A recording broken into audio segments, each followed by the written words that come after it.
Hello, Sheila. Good afternoon. Good afternoon. I'm Denise from the American Corner, Trieste, Italy. And today we have a very special guest.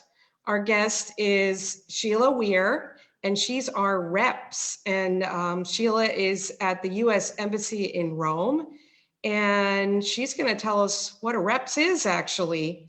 Um, So take it away, Sheila. Thanks. What's up? How's everything in Rome? Everything in Rome is okay, probably similar to how it is in 80% of the other places in Italy right now, but things are good. I've been here about 6 months, I guess now. I got here in September. So this is probably, other than the couple of days in August during the Ferie Agosto, this is probably the slowest it's been. So things are okay. So thank you for asking. So things up there are okay? Things are good. We're Zona Rosa, but it's a beautiful sunny day. There's still a little bit of wind. I can see things blowing around, and it's cold today.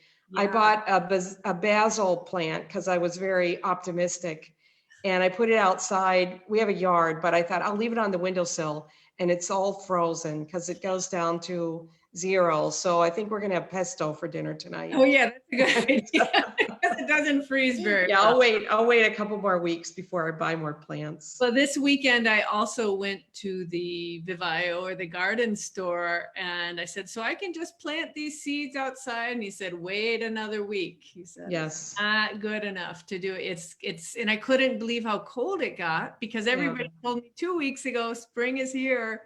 And then that wicked wind that you get, we're getting a little bit down here too. Oh, really? You guys have Bora down in Rome? We're having a cold wind coming down here. Yeah. Okay. Well, here everything is in bloom. I know that because I've got allergies. So there's something that opens up in the middle of the night here at 4 o'clock, and I start sneezing about 20 times.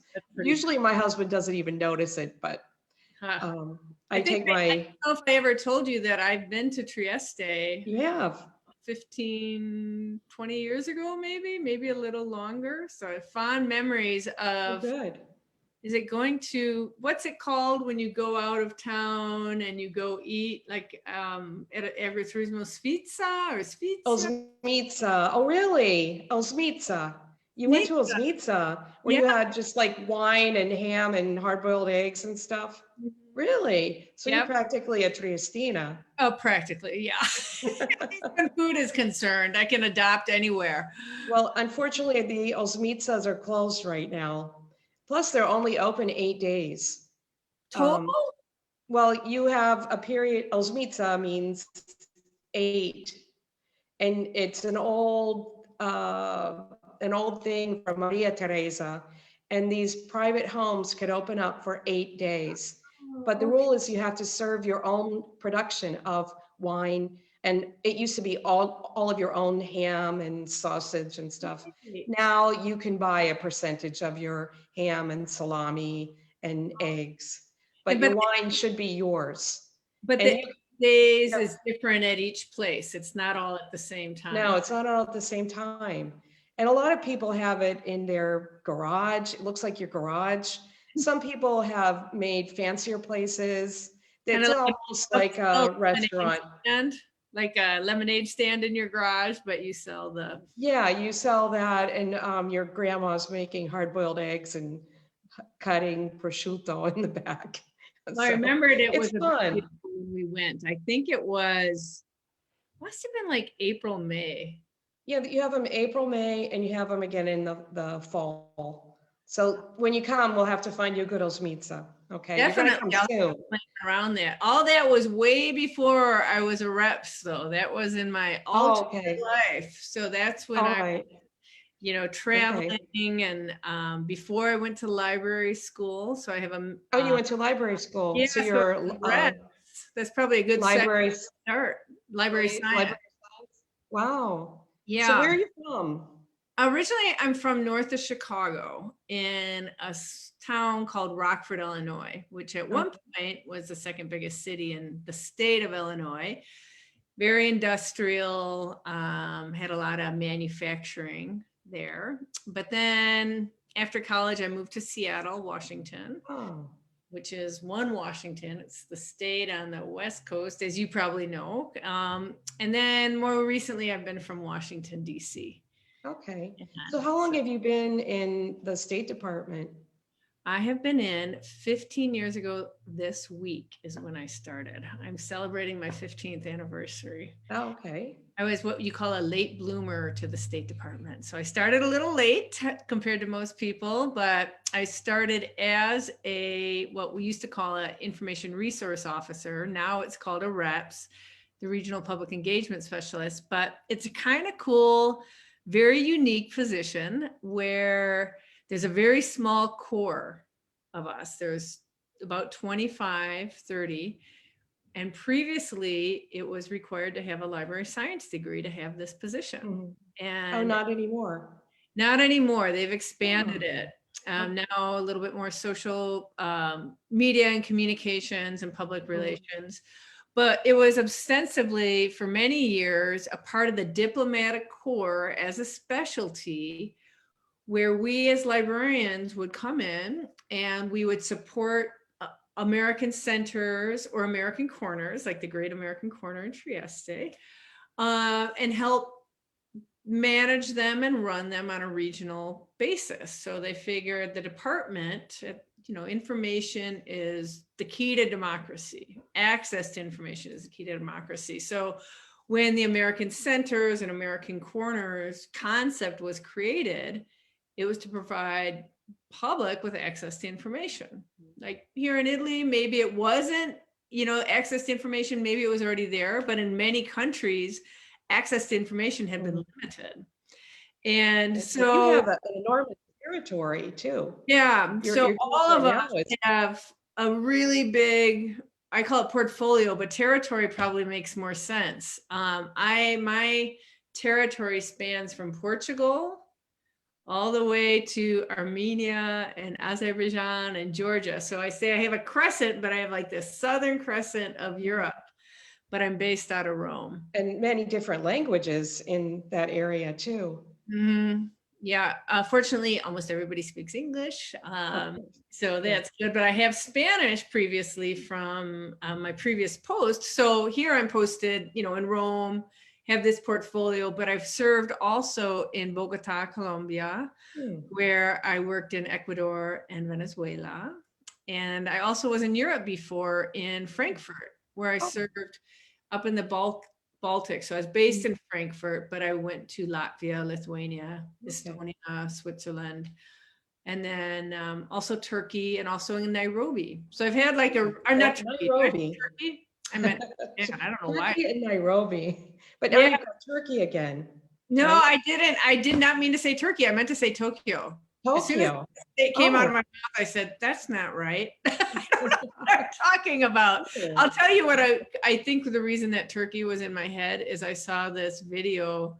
Somebody just did a documentary on the street dogs in Istanbul, and it was just in my thread. And I think Turkey's been in my head about how they take care of their dogs there. So when I go to Turkey, which is also in my portfolio, I am going to check out all the street dogs.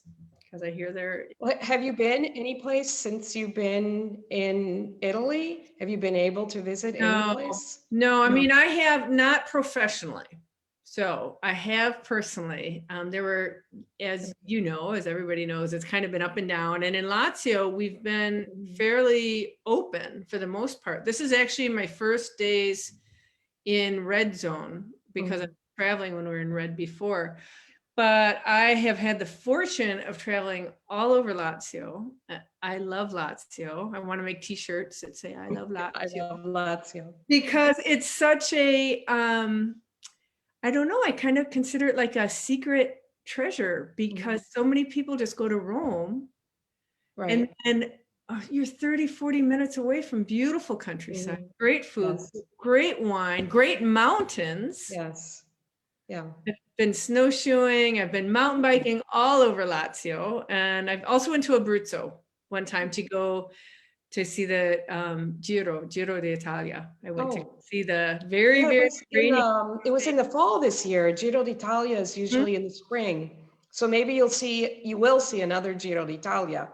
I hope Because it is so. still on the calendar and it should be this spring. I think it's usually in May. May, yeah. Okay. And so I saw it. It was the weekend before we went into orange or some lockdown Mhm. here, and I was able to go to Abruzzo. It rained, and it Oh, was no. worst. It was the horriblest stage of the Giro, but it was still amazing. It was like a Well, dream. think of the people who were on the bikes. That's Oh yeah, I know. scary. I was cold enough just watching. Yes. Yeah. And it was here, I think they got caught in the snow when they were up in the north. It was really bad. That was a crazy week. Yes.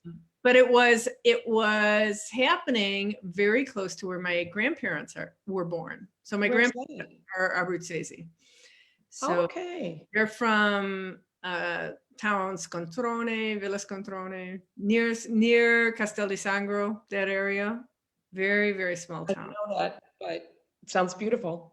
It was. Plus, Abruzzo is really interesting. We took advantage of this summer having the being out of lockdown, and we headed south, my husband and I, and we said, let's not make any reservations. Let's just stop.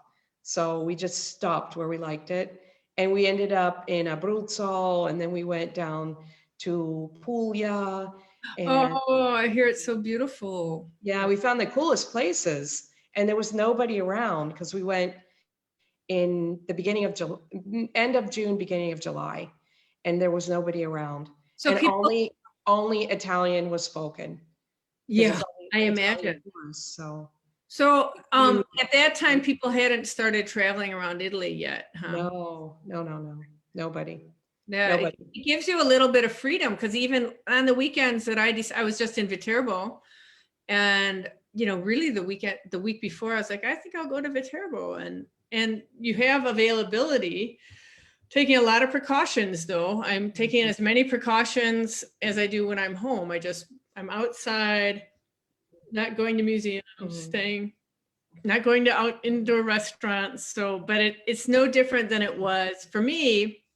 But when I was in Washington, D.C., before I left, I wasn't traveling at all either. So it's very similar to what it was like at that point. Yeah. So Yeah. you must be a Zoom expert. Yeah, Or whatever. I'm probably a Zoom expert. I was hoping you weren't going to say aficionado, because I like it because it's super handy and I get to see my family. We just had a sibling call with my two brothers and sister the other day, and we feel really fortunate that we have that ability. But just like everybody else, it's like I just kind of want to be next to you and have a cup of coffee and I would really like you to come up here, or I would like you to be able to go to Portugal. They have some cool American corners in Portugal. There's one out on the Azores. Yeah, that would be great. Denise, have you had a chance to visit other American corners? Because well, you have such a great reputation in Trieste. Well, of course, Pistoia, my favorite American corner, my other favorite corner in Italy. They just redid their corner. It looks really nice. Like it's like being in Chicago, I guess, or New York. I heard it might have been Chicago influence, thanks to the rep. Maybe. But I've been to other American corner meetings because we're on the border with Slovenia and Croatia. And we're not included in those meetings, but I've been to meetings in Croatia. One was a beautiful meeting down on the coast in Croatia, in Ambasciata, beautiful place. It's really close. It's like less than an hour away from here. There's an American corner down there, but they're under a different rep.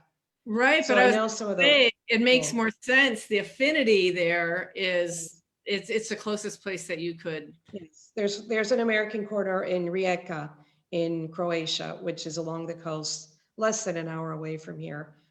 They're in the university. They come up once for a meeting with us, and and then I've been to Vienna, but that's not American corner. I've been to the meetings, the American spaces courses up in Vienna, which we're both taking a course right now, refresher course, which is really interesting, but it's much more interesting when you can be in Vienna. Yeah, or just with wherever you are, where you can be with the people. We Yes, to be talk with the about people. that, Yeah. but it's still, I think we're doing a pretty good It's job. a good opportunity. People. Yeah. I know people probably already know a lot about you, but I've never asked you how did you end up in? Well, I'm originally from Cincinnati, Ohio. That's right. And I'm not a librarian, but I always loved libraries. I studied business. I have a master's in international marketing. And I met a guy on an exchange. I was in an exchange program called ISAC, which is for international business students. And I was in Dublin, Ireland.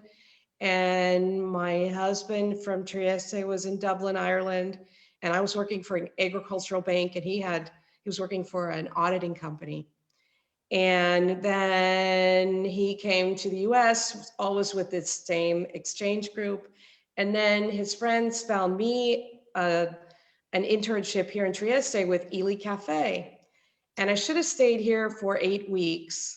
And then every time my agreement would expire, I'd be renewed and ended up staying for 2 years as an intern. And then finally I was hired when there was a change in the law for hiring foreigners. So I ended up staying, and I worked in international marketing and sales at Ely Cafe, which is one of the biggest espresso companies in Italy, one of the most prestigious ones.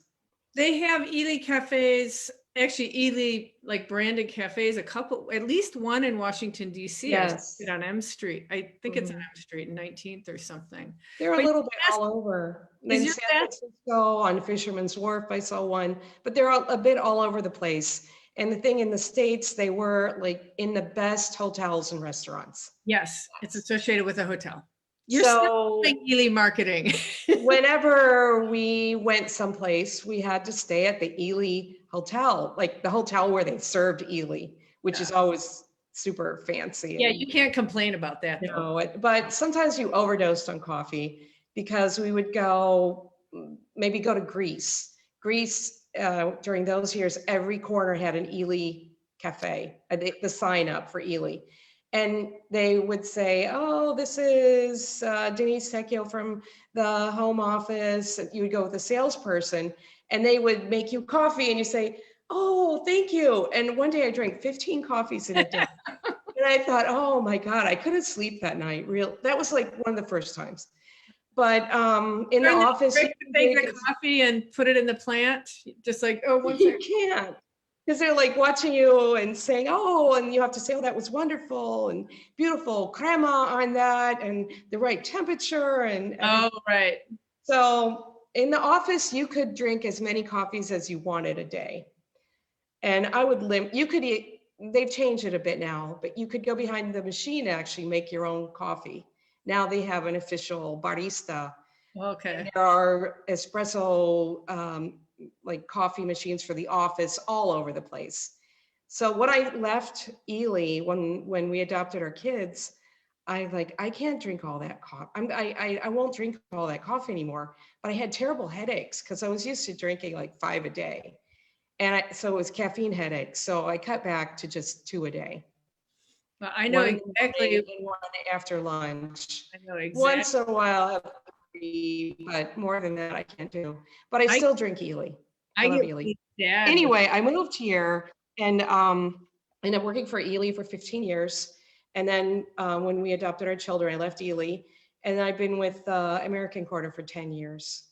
So, yeah. Yeah, so you started about 5 years after I started. But I was going to say my coffee experiences, I find myself, I always try and quit when I'm on an overseas flight.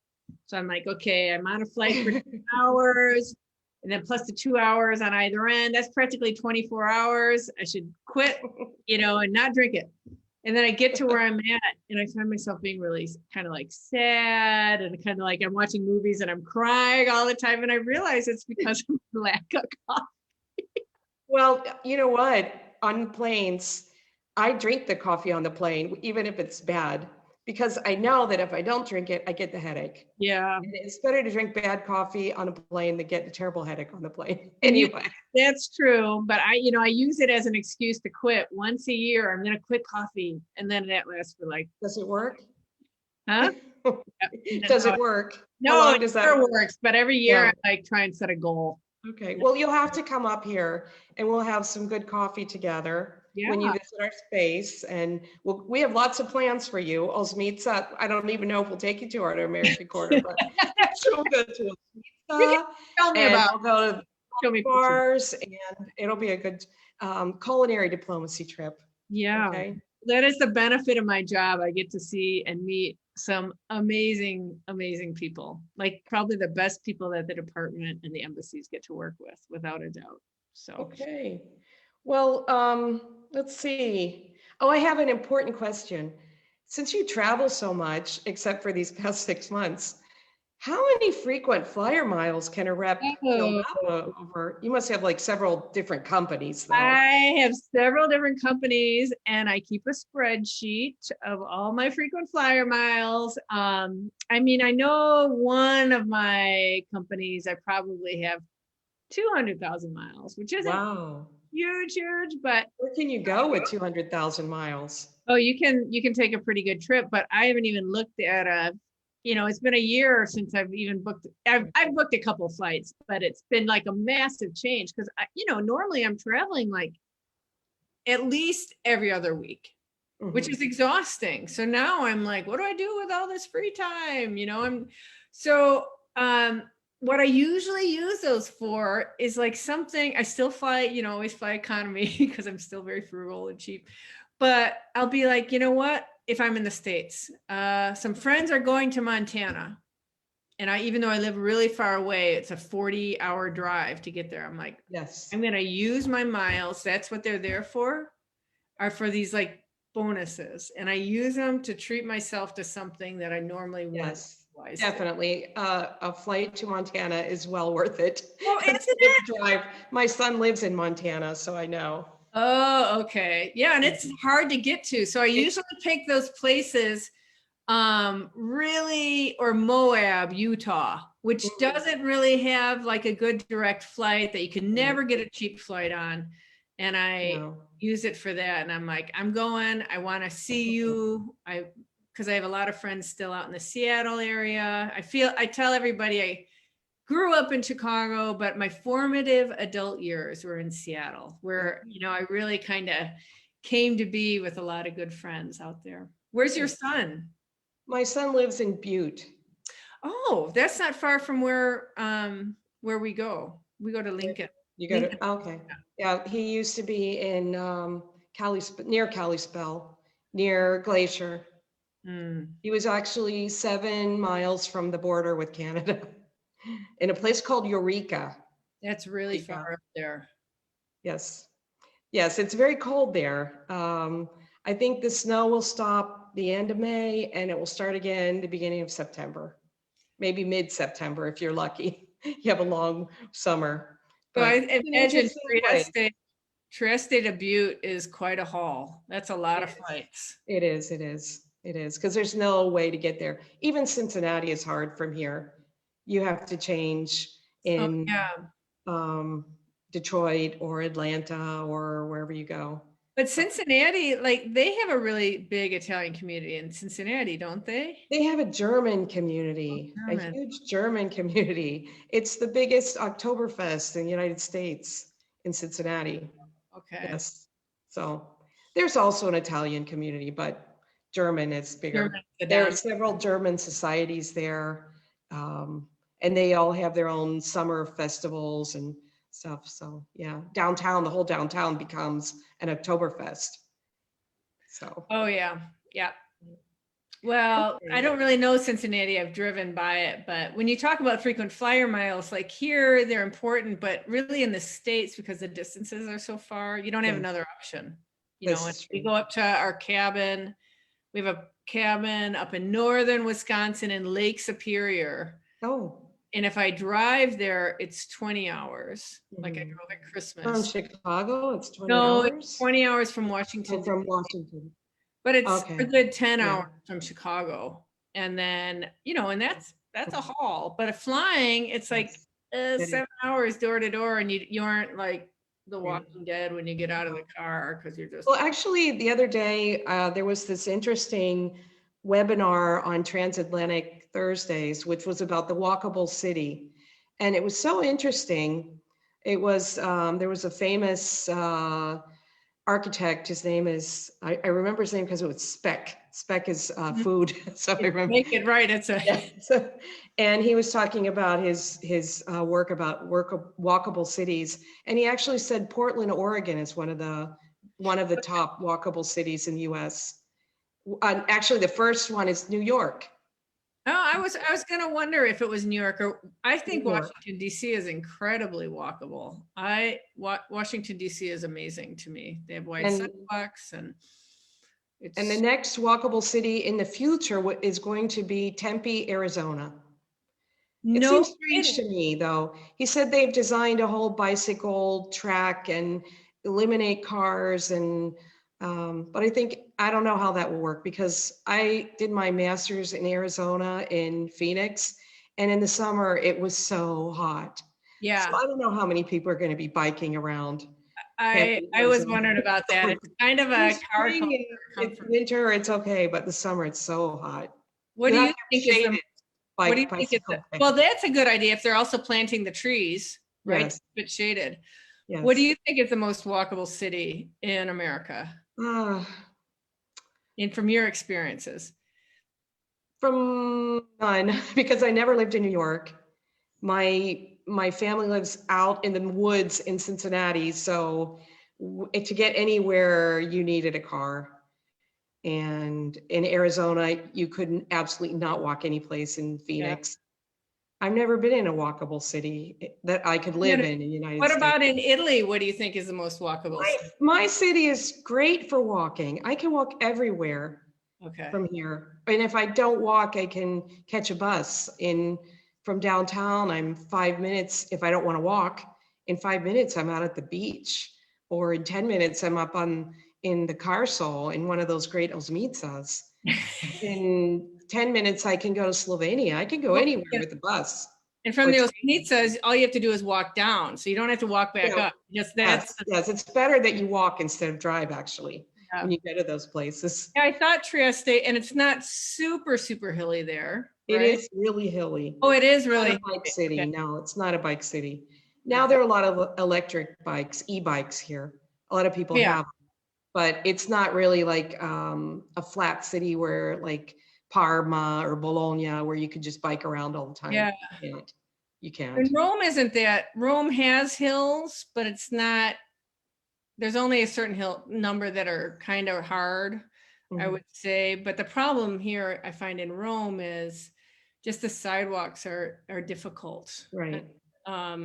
It's really kind of windy, and the cars and it's a difficult city, but it's walkable. Yes. Well, university towns in the States are all walkable. Yeah. Just because the kids don't have cars. So everything has to be nearby. But here, Italian cities are pretty walkable. I had this boss when that I worked with at Ely, a Frenchman, and he was sent to the States to open up a French supermarket chain. And he always said, no parking, no business.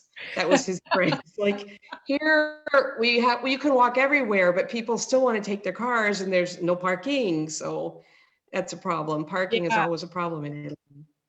Well, and the streets aren't made for cars. It's kind of the chicken and the egg. What comes first? You build a building that doesn't have like a apartment building in DC, for example, in my old neighborhood. They did not want to they wanted to limit the number of parking spaces to really encourage those people without cars to keep people in the neighborhood so that they would then go to the neighborhood businesses. Right. But then the neighborhood was saying, we already have parking issues. Like if you don't put the parking there, then they're going to park on the street. So it's like both sides were right, and you weren't going to know what was going to happen until it happened. And I still don't know what happened with that. But they were, people would be unwilling to invest $5 million, $6 million if they don't know how that's going to work out. Right. And what's the chicken and what's the egg? What is the right thing to do? You almost need like a venture capitalist angel investor Yes. to the city. And then this year, nobody needs their car anyway. I mean, that's not true. They don't need their car, but people are not commuting to work as much. And, you know, this was all a year before COVID. Who knows how things are changing now. Well, in Trieste, if you don't need a car, you're better off not to have a car, because a car here means you have to park it, you have to buy gas, you have to pay the insurance, you have to pay the bollo that you pay in Italy every year. And it's a pain to have a car. You're much better off just to rent that car when you're going to go on your weekend trip or wherever you're going to go. Rent the car. And then you have a nice new car every time. Exactly. And it's not going to break down. Exactly. That is.